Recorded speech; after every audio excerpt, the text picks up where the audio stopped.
எல்லா மனிதருக்கும் சமமான ஒரு விஷயம் என்ன அரசியல். அரசியல் இல்லாம எதுவுமே கிடையாது. அப்படி அரசியல் இருக்கு அப்படின்றது தான் உண்மை. எந்த மாரி அரசியல் இருக்கு அப்படின்றத நம்ம யோசிக்க வேண்டிய விஷயம். எந்த மாரி கட்சி இருக்கு? எந்த மாரி தலைவர் இருக்காங்க? அத முரண்பாடுகள் நெறைய இருக்கு. அத பத்தி தான் இப்ப நம்ம கேட்டு தெரிஞ்சுக்க போறோம். கட்சி அப்படின்றத நீங்க எப்படி பார்க்குறீங்க? மக்களுக்கு நல்லது பண்றதுக்காக தான் இருக்குது கட்சி. சரிங்கம்மா. உங்க பார்வைக்கு சொல்லுங்க சார். அதிகாரம் வேணுன்றதுக்காக தொடங்கப்பட்டது தான் கட்சி. ஓகே. நீங்க 2 பேர் சொல்லுமே மக்கள் நலன், இன்னொன்னு அதிகாரம் இருந்தா தான் எதுவுமே பண்ண முடியும். அதுக்காக தான் தொடங்கப்பட்டது கட்சி. வேற எந்த கட்சியுமே வேற எந்த காரணத்துக்காக தொடங்கப்பட்டது இல்லையா? வேற எந்த காரணமும் இருக்க முடியாது. ஓகே. நீங்க சொல்லுங்க. வேற எந்த காரணம் இருக்காது சார். அப்படி சொல்லிட முடியாது. இப்ப நீங்க தொடங்கப்பட்ட கட்சி வேணும்னா, அதிகாரம் வேணும்ன்றத நான் ஏத்துப்பேன். வேற எந்த காரணமும் இல்லன்னு சொல்லுங்க. எந்தெந்த கட்சிகள் இருக்கு அப்படின்னு எடுத்தீங்கன்னா, ஜாதி, மத, இன, மொழி இப்படி எல்லாத்துக்காகவும் கட்சி இருக்கு. இதை யாராலயாவது மறுக்க முடியுமா? மக்கள் நலன் மட்டும்தான் அக்கறை அப்படின்னு ஒரு கட்சி தொடங்கப்பட்டது என்றால், ஒரு காலகட்டத்தில தொடங்கப்பட்டிருக்கும். ஏன்னா, அது நம்ம சுதந்திர போராட்டத்துக்கு பிறகு, நம்மலாம் ஒருங்கிணைந்து நாட்டை கட்டமைப்போம்ன்றதுக்காக தொடங்கப்பட்டது. அதுக்கப்புறம் உருவான கட்சிகளும் அதே அடிப்படையில தொடங்குனதா எனக்கு தெரியல. ஜாதி கட்சி இல்லையா? மத கட்சி இல்லையா? மொழி கட்சி இல்லையா? இனத்தை சார்ந்த கட்சி இல்லையா? இவ்வளோ கட்சிகள் இருக்கே. ஆமாங்க இருக்கு. அது அவங்க நலனுக்காக தொடங்கப்பட்டது தான். கொஞ்ச நேரத்துக்கு முன்னாடி என்ன சொன்னீங்கன்னா, மக்களுக்காக தொடங்கப்பட்டதுன்றீங்க.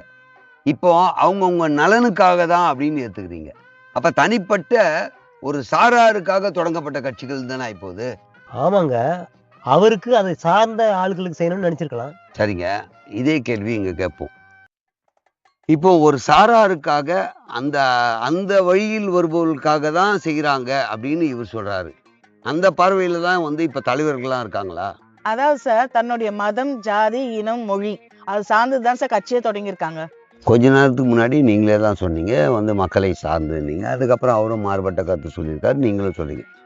சரி, அது தன்னுடைய ஜாதியோ, தன்னுடைய மதமோ, தன்னுடைய மொழியோ, தன்னுடைய இனத்தையோ சார்ந்தவர்களுக்காக நலம் செய்வதற்காக கட்சி தொடங்கி இருக்கலாம்.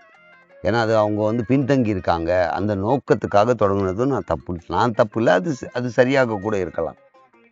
அவங்களுக்கு நல்லது பண்ணிட்டாங்களா? அப்படின்ற கேள்விக்கு பதில் இருக்கா? அதான் முன்னாடி சொன்னேனா சார்.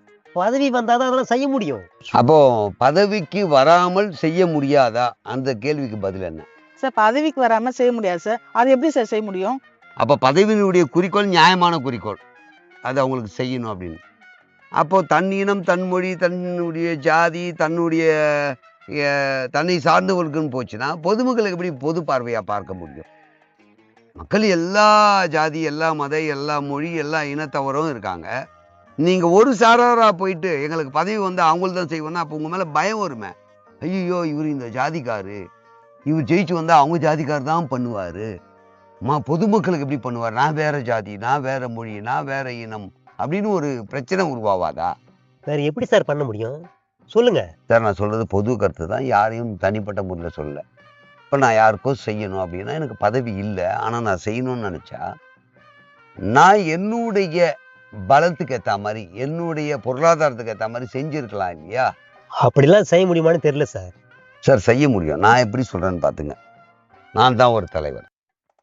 அது ஏதோ ஒரு அடிப்படையில வச்சுக்கோங்க. ஜாதியோ, மதமோ, இனமோ, மொழியோ ஏதோ ஒரு தலைவர் நான். என்னுடைய என்னை சார்ந்து உங்க மேல வரணும்னு நினைக்கிறேன். ஆனா பதவிக்கு வரல. நான் என்ன பண்ண முடியும் அப்படின்னா, என்கிட்ட சொத்து அதிகமாகியிருந்தால், என்கிட்ட பணம் அதிகமாகியிருந்தால், நான் அவங்களுக்கு செய்ய முடியும் 1. இல்லைன்னா, எதுக்காக நான் பண்ணணும் அப்படின்னா, அவங்க வாழ்க்கையில மேல வரணும். அதுதான் முடியும். எனக்கு கொடி கட்டுறதோ, என் பின்னாடி திரியறதோ, நான் கூட்டம் போட்டா அங்க வர்றதோ முக்கியம் இல்ல. அத நான் ஃபோக்கஸ் பண்ணக்கூடாது. நான் எத ஃபோக்கஸ் பண்ணணும்? அவங்கலாம் படிச்சவங்களா இருக்காங்களா? ஒழுங்கா வேலைக்கு போறாங்களா? எந்த தப்பான காரியங்களுக்கும் போய் மாட்டிக்காம இருக்காங்களா? நல்லவனா இந்த சமூகத்துல இருக்காங்களா? இத தான் நான் ஃபோக்கஸ் பண்ணணும். அப்போ 2 வழி. 1 என்கிட்ட இருந்தால், என்னை சார்ந்தவர்கள நான் தூக்கி விடணும். ஒருவேளை என்கிட்ட இல்ல அப்படின்னா, இந்த வகையில அவங்க சரியா இருக்காங்களான்னு நான் பண்ணணும். அத விட்டுட்டு இப்ப என்ன பண்றாங்கன்றீங்க? நீங்க சொல்றது சரிதான் சார். தலைவர் கூப்பிட்டா வரணும்னு நினைக்கிறாரு. ஆனா தொண்டருக்கு அவங்க எதுவுமே செய்யறது இல்ல சார். இதுதான் நானும் இப்போ சொன்னேன். இவங்க சொல்ற மாரி. தொண்டருக்கு எதுவுமே செய்யறது இல்லன்னா, நான் சொல்றது நீங்கள் இடஒதுக்கீடு வாங்கி தான் உங்களை மேம்படுத்த முடியும்ன்றது ஒரு கருத்து இருக்குது. அது உண்மையும் கூட. இப்போ ஒரு பதவிக்கு வந்தப்புறம் இத்தனை பர்சன்டேஜ் உங்களுக்கு இது வேணும், கல்வி பயில்வதற்கு வேண்டும், வேலை வாய்ப்பில் வேண்டும், இதுக்கு வேணும் அப்படின்னு நான் வாங்க முடியும். ஆனால் அதுக்கெல்லாம் நான் வர்றதுக்கு எனக்கு பெரிய சிக்கல் என்ன தெரியுங்களா? நான் இதை சார்ந்து ஒன்று உருவாக்கணும்னா அதில் எவ்வளோ பேர் இருக்காங்க, அவ்வளோ பேர் மட்டும் தானே எனக்கு ஓட்டு போடுவாங்க. நான் எப்படி பதவிக்கு வர முடியும்? பகல் கனவாக தானே இருக்கும். நான் எல்லாரையும் சேர்ந்து ஒரு மனுஷனாக தலைவனாக இருந்தேன்னா எல்லாரும் எனக்கு ஓட்டு போடுவாங்க, நான் பதவிக்கு வரலாம். நான் ஒரு அடிப்படையில் இருக்கும்போது நான் எப்படி பதவிக்கு வர முடியும்? எனக்கு தெரிஞ்சு வாய்ப்பு இல்லை. 8 கோடி பேரும் உன் மேலே ஃபோக்கஸ் ஆகி அதில் 4 கோடி பேர் உனக்கு ஓட்டு போட்டால் ஓகே. நான் சொல்லக்கூடிய ஜாதி மத இன மொழியின் பிரிவினை பார்த்து இவங்க தான் என்னுடைய ஆட்கள்னா அவங்க ஒரு 1.5 கோடி பேர் இருந்தால் எப்படி நான் பதவியில் உட்கார முடியும்? அப்போ பதவியிலே உட்கார முடியாது. அப்போ அவங்களுக்கு எதுவுமே வாங்கி தரவே முடியாது. இதை வச்சுன்னு நான் போராடுவேன் செய்வேன்னா எப்படி செய்ய முடியும்ன்றீங்க? கட்சி தலைவரோட சொத்து விவரம் பார்த்து அவங்களை சார்ந்தவங்களுக்கு செய்யணும்னு நினைச்சா செய்யலாம். அவங்க எங்கெங்க செய்யறாங்க? தொண்டர்கிட்ட இருந்து பணம் தான் வாங்குறாங்க. இது யோசிக்க வேண்டிய விஷயம். என்னன்னு சொல்லி ஆரம்பிக்கிறாங்க, என்னை சார்ந்தவர்களுக்கு இந்த சமூகத்தில் ஒரு அங்கீகாரம் வேண்டும் அப்படின்னு சொல்றவங்க அவங்ககிட்டே போய் நிதி கேட்டால் எப்படி கொடுப்பாங்க? அவங்ககிட்ட நிதி வாங்குறது எப்படி நியாயமா இருக்கும்? நீங்க தான் எதனா பண்ணணும். அப்போ நீங்க சொல்ற மாதிரி அவர்கிட்ட சொத்து இருக்குன்னா சரி, எனக்கு இந்த என் சொத்துல இவ்வளோ வச்சுக்கிட்டு முதல்ல நான் பதவிக்கு வரணும் இல்லையோ, என்னை சார்ந்தவர்களுக்கு நான் செய்கிறேன்னு முதல்ல செஞ்சு காட்டலாம்ல. ஏன் செய்ய மாட்டேறாங்க? அது காரணம் என்னன்னா, எந்த அடிப்படையில் தொடங்கினாங்களோ அதான் ஹைலைட் பண்றது, அதை தான் அவங்க தொண்டர்களே ஃபாலோ பண்றாங்க. அதுதான் மாயைன்றேன். எப்படின்னா தொண்டர்களை என்ன சொல்றதுன்னா, டேய் நம்ம இப்படி இருக்கோம், நம்மலாம் எப்படா வரப்போறோம்னு சொன்னோம்னா, ஆமாம்ல நம்ம இப்படி இருக்கோம் இப்படி இருக்கோம் இப்படி இருக்கோம் இப்படி இருக்கோம் அந்த ஃபீலிங்லேயே இருக்கிறதால அதுக்கு அடுத்த கட்டம் அவங்களும் யோசிக்கிறது இல்லை. இவங்களும் எனக்கு நமக்கான ஒரு இடம் அங்கீகாரம் கிடைத்த உடனே நம்ம எல்லாம் மேலே வந்துடுவோம் அப்படின்னு சொல்கிறத மட்டும் தான் பார்க்குறாங்களே தவிர, இன்னைக்கு என்னுடைய வாழ்வாதாரத்துக்கு தலைவராக இருக்கிற நான் என்ன பண்ண முடியும், தொண்டராக இருக்க எனக்கு என்ன சலுகை கிடைக்குன்றதே பார்க்குறதே கிடையாது. இதுக்கு நான் சொல்கிறது ஒன்றே ஒன்று என்னென்னா, நீங்கள் கட்சி தலைவராக இருங்க, அதுக்காக பாடுபடுங்க. அதுக்காக நாளைக்கு ஒரு பதவிக்கு வரணும் ஆசைப்படுறதோ இல்லை அது மூலிமா செய்யணும்னு நினைக்கிறதோ தப்பே இல்லை, கரெக்டும் கூட. அது அவங்கவுங்க பார்வைப்படி சரியாக இருக்கலாம். நான் என்ன கேட்குறேன், உங்களால் ஒரு வேலை வாங்கி தர முடியும்னா அதை செய்யுங்க. இலவச கல்வி, அதாவது அரசு கொடுக்கறத விட்டுருங்க, நீங்கள் ஏதாவது செலவு பண்ணி அவங்களுக்கு தேவையான உடைகளோ உணவோ, நீ சொல்லக்கூடிய உன்னுடைய தொண்டர் குடும்பத்தை சார்ந்தவங்களுக்கு சாப்பாடு இல்லையா, சாப்பாடு நீ போடு. துணி இல்லையா, துணிமணி வாங்கி கொடு. படிக்க ஏதாவது வசதி பண்ணணுமா பண்ணி கொடு. மருத்துவம் ஏதாவது செலவு பண்ணணுமா பண்ணி கொடு. அவனுக்கு வேலை தொடங்கணுமா எதனா பண்ணி கொடு, இல்லை வேலை வாங்கி கொடு. இதெல்லாம் பதவி வரணும்னு அவசியம் இல்லையே. அந்த அவசியம் வச்சு தான் இது பண்ணணுன்றது இல்லையே, பண்ணலாமே. இதை யார் பண்ணா?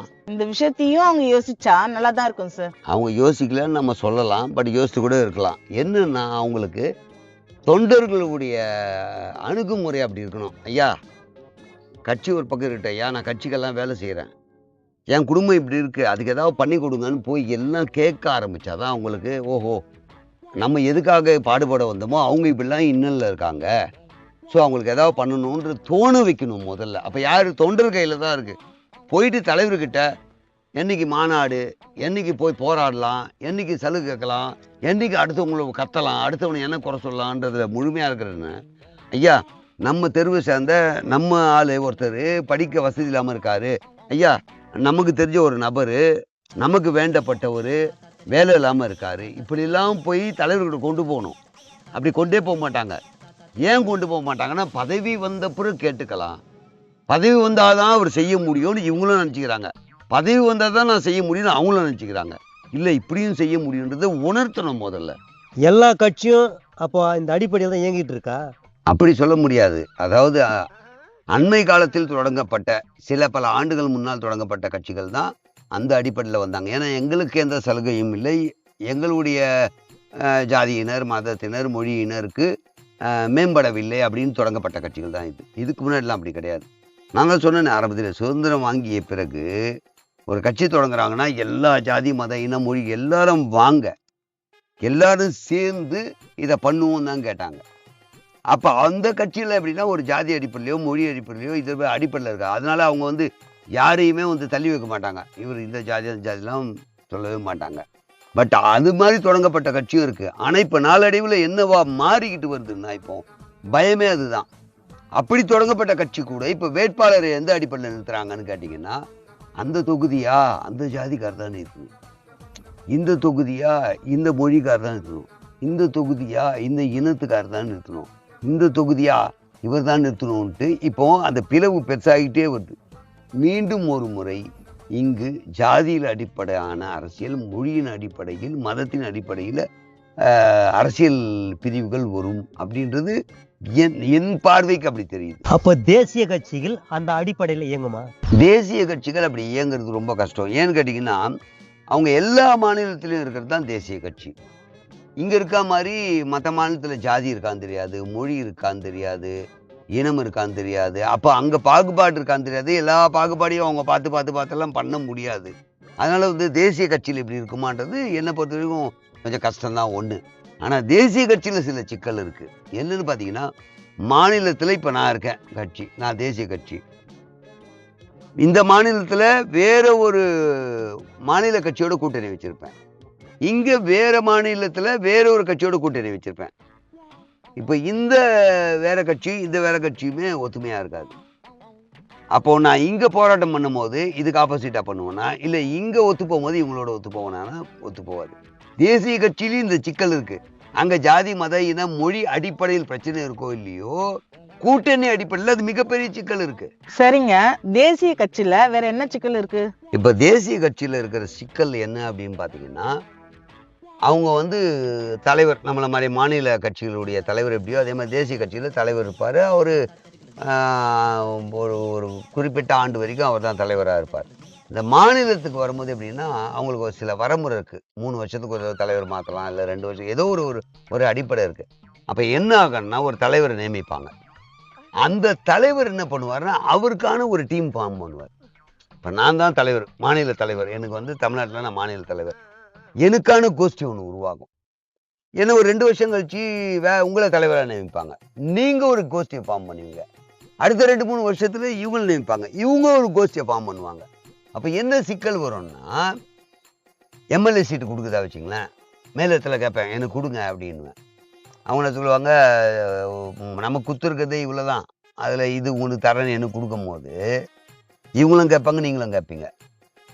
அப்படி கொடுக்கும்போது யாருக்கோ கம்மியோ ஜாஸ்தியோ ஏதோ ஒன்று கொடுத்துருவாங்க. அப்போ என்ன ஆகும்னா, நான் நிறுத்துறேன், எனக்கு கொடுத்துட்டாங்க, நான் போய் ஒரு இடத்துல நிறுத்துறேன்னா, அங்கே ஆப்போசிட் கட்சி தப்பாக வேலை செய்யாது, நீங்களே தப்பாக வேலை செய்வீங்க. டேய் என் கோஷ்டிக்கு தரல, நமக்கு தரல, அதாவது நீங்கள் ஒரு கோஷ்டி நான் ஒரு கோஷ்டி, ஒரே கட்சி தான், எனக்கு தரல, அவருக்கு சீட்டு கொடுத்தாங்க, அங்கே தோக்க வைக்கணும்டா, ஜெயிச்சானா அவன் இன்னும் மேலே வந்துடுவான்டா, மேலிடம் அந்த ஆளை ஃபோக்கஸ் பண்ணும். அங்கே குழி தோண போகிறது யார்? நீங்களும் தான். யார்? ஒரே கட்சியை சார்ந்தவங்க. தேசிய கட்சியில் இது மாதிரி ஒரு பிரச்சனை இருக்குது. ஏன்னா நிறைய தலைவர் இருப்பாங்க. நீங்கள் பாருங்கள், ஒரு மாநிலத்தில் இவர் தலைவர், அடுத்த இவர் தலைவர், ஏகப்பட்ட கோஷ்டிகள் இருந்தால் அந்த கட்சி எப்படி முன்னேறும்? உள்ளுக்குள்ளேயே குழி தோன்ற வேண்டிய விஷயங்களும் உள்ளுக்குள்ளேயே பிரச்சனைக்குரிய விஷயம் இருக்கும்போது எப்படி அந்த கட்சி ஜெயிக்கும்? வாய்ப்பு ரொம்ப கம்மி. சார், மாநில கட்சியில இது போல சிக்கல் இருக்குங்களா? மாநில கட்சியிலையும் இருக்குது, சிக்கல் இல்லாமல் இல்லை, அதுலேயும் இருக்குது. எப்படின்னா, மாவட்ட செயலாளர்னு 2-3 பேர் போட்டி போடுவாங்க. அது ஒருத்தர் சில மீதி மாவட்ட செயலாளராக கொடுக்காதவங்க ஒரு அதிருப்தியின் காரணமாக இருக்காங்க. சிலர் வந்து கட்சி தான் எனக்கு பிரதானம், எனக்கு பதவி பிரதானம் இல்லைன்றவங்க கூட சேர்ந்து ஒர்க் பண்ணுவாங்க. ஆனால் அங்கே என்ன சிக்கல் வரும்னா, இதே தான், ஒருத்தர் அவங்க கை காட்டும் போது அவரோட ஒத்து போனோம் அப்படின்னா அவர் மேலே வந்தால் என்னெல்லாம் நடக்கும், அப்போ யாருக்கெல்லாம் அது ஆதாயம் யாருக்கெல்லாம் பாதகன்றதுனால அங்கேயும் இந்த மாதிரி ஒரு சின்ன பிரச்சனை நடக்க தான் செய்யும். இதை தாண்டி ஜெயிச்சு வர்றது தான் பெரிய கஷ்டமே. இன்னொன்று ஆரம்பத்தில் சொன்ன மாதிரி அந்த தொகுதி நமக்கு ஒதுக்கிட்டாங்க. இப்போ நான் ஒரு கட்சியில் இருக்கேன், அது ஒதுக்கிட்டாங்க. அங்கே ஜாதியின் அடிப்படை ஓட்டு இருக்கும் போது எனக்கு கட்சிக்காக அதிகமாக உழைச்சவர் இவர் தான், இவருக்கு சீட் தர மாட்டேன், ஜாதி அடிப்படையில் ஒருத்தர் கொடுப்பேன். அப்போ இவரே அதுக்கு ஆப்போசிட் ஆகிடுவார். ஏன்னா எனக்கு தரல இல்லை அப்படின்னு நான் எப்படி பார்ப்பேன்னா, ஐயோ இந்த இடத்துல இவருக்கு வந்து நல்ல மனுஷன் கட்சிக்கு வச்சார், ஆனால் ஜாதிகாரன் பார்த்தானா அவருக்கு போட மாட்டான், இவனுக்கு தான் போடுவான் அப்படின்னு இங்கே சீட்டு கொடுக்கும்போது மாநில கட்சிக்கும் இந்த பிரச்சனைகள் இருக்குது. அந்த மாநில கட்சியினுடைய பிரச்சனை எப்படி தீரும் அப்படின்னா, உட்கார வச்சு பேசி கூட முடிக்கலாம். தேசிய கட்சியில் அப்படி பேசியெல்லாம் முடிக்க முடியாது. ஏன்னா அவங்கவுங்க ஃபார்ம் பண்ணிவிட்டு அது ஒரு தனித்தனி டீமாக இயங்கிட்டே இருக்கும். இங்கே இயங்காது. ஏன் இயங்காதுன்னா, உடனே தலைமைக்கு சொல்லுவாங்க, கூப்பிட்டு வச்சு என்ன பிரச்சனை உங்களுக்குள்ள, ஏன் இப்படி பண்ணுறீங்க, அப்படி இப்படின்னு உடனே நடவடிக்கை எடுக்கக்கூடிய ஒரு விஷயம் இருக்கு. அதனால மாநில கட்சியுடைய இந்த கோஷ்டி பூசல் பிரச்சனைகளை ஓரளவு தீர்க்க முடியும். தேசிய கட்சியில் அதை தீர்க்கறதுக்கு கொஞ்சம் கஷ்டமா இருக்கும். ஏன்னா ஃபார்ம் ஆனதுதான் முன்னாள் மாநில தலைவர் தான். இவர் முன்னாள் மாநில தலைவர் தான். இது வரலாறு. இந்த வட்டம், மாவட்டம், ஊராட்சி, ஒன்றியம்லாம் அது வரலாறு கிடையாது. அந்த கட்சி உட்பட்டு சொல்லுவாங்க, இந்த கட்சியில் நான் தான்பா மாவட்ட செயலாளராக இருந்தேன் இந்த வருஷத்தில், அதுக்கப்புறம் அவர் இருந்தார். இது உள்ளுக்குள்ளே பேசிக்கிறது. ஆனால் தேசிய கட்சியுடைய மாநில தலைவர்ன்றது எல்லாருக்குமே தெரியும். அந்த மாநிலம் ஃபுல்லாக தெரியும். ஏற்கனவே இருந்தவர் இந்த தலைவர், அதுக்கப்புறம் இவர் இருந்தார், அப்போ தன்மானம் என்ன ஆகும்னா, நான் ஒரு தலைவனாக இருந்தேன், நான் இன்னைக்கு இல்லை, என்னை யாரும் மதிக்கலை, இல்லை எதுக்கு அதுக்கேற்ற ஒரு பவருக்கான விஷயத்தை கொடுக்கலன்னும் போது அந்த பிரச்சனைகள் மிகப்பெரிய லெவலில் கொண்டு போய் விட்டுரும். நீங்கள் சொல்கிற மாதிரி பார்த்தீங்கன்னா, எதுக்காக தொடங்கப்பட்டதோ அதுக்காக செய்தாதான் ஒரு முடிவுக்கு வரும். அதுதான் உண்மை. இப்போ என்னென்னா, பதவி வந்தால் தான் செய்வேன்னு இன்னும் தள்ளி போட்டு இருக்க வேண்டிய அவசியம் இல்லை. அதே மாதிரி தொண்டர்களும் பதவிக்கு வந்தப்பறம் நமக்கு செய்வார்னு வெயிட் பண்ணுறதும் என்னை பொறுத்த வரைக்கும் அது யூஸ் ஆகுமான்னு தெரியாது. பதவி செகண்டரியாக வச்சுட்டு வரும்போது சலுகை வாங்கி தரணும். இப்போத்துக்கு எதற்காக தொடங்கப்பட்டதோ அந்த கட்சி தலைவரிடம், நீங்கள் தொடங்கப்பட்டதற்கான காரணம் இதுதான், எங்களெல்லாம் அரவணைச்சு எங்களெல்லாம் காப்பாற்றுறேன், வாழ்க்கையில் மேம்படுத்துகிறேன்னு சொன்னீங்களே, எங்களுக்கு தற்போதைய நிலைமைக்கு தேவையானது இதெல்லாம் தேவை. கல்வியோ, வேலை வாய்ப்போ, மருத்துவமோ அல்லது வாழ்வாதாரமோ எங்களுக்கு தேவை. அதுக்கு நீங்கள் எதனா பண்ணுங்கன்னா, இதே ஒருங்கிணைஞ்சு அவர் எதனா பண்ணணும். பண்ணாதான் தீர்வு வரும். இது போல இந்த விஷயத்தை பத்தி யாரும் யோசிச்சுக்க மாட்டாங்க. நீங்கள் சொல்கிற மாதிரி ஒரு விஷயம் என்னென்னா, நம்ம ஆளுங்க அரசியலே தேவையில்லைன்னுவாங்க. ஒரு கட்சி தேவையில்லைன்னு ஒரு குடும்பம் சொல்லுனா கூட நியாயம் இருக்குது. கட்சியில் போய் தான் சண்டை கிண்டை போட போகிற, பிரச்சனை வரப்போகுது அப்படின்றது. அரசியலே பேசாத எல்லா குடும்பமும் சொல்கிறதால, அரசியல் கட்சின்றது நமக்கு அப்பாற்பட்டது, அது நமக்கு சம்மந்தம் இல்லாது, அதுக்கு போனால் பிரச்சனை, அது காவாது, குப்பை, அது கூவும், அது மோசமானதுன்ற மனநிலையில் இருக்கிறதால இப்படியே போகுது. இதை கொஞ்சம் ஆரோக்கியமாக யோசித்து ஒவ்வொரு தலைவனும் யோசிக்கணும், ஒவ்வொரு தொண்டனும் யோசிக்கணும், ஒவ்வொரு மக்களும் யோசிக்கணும்.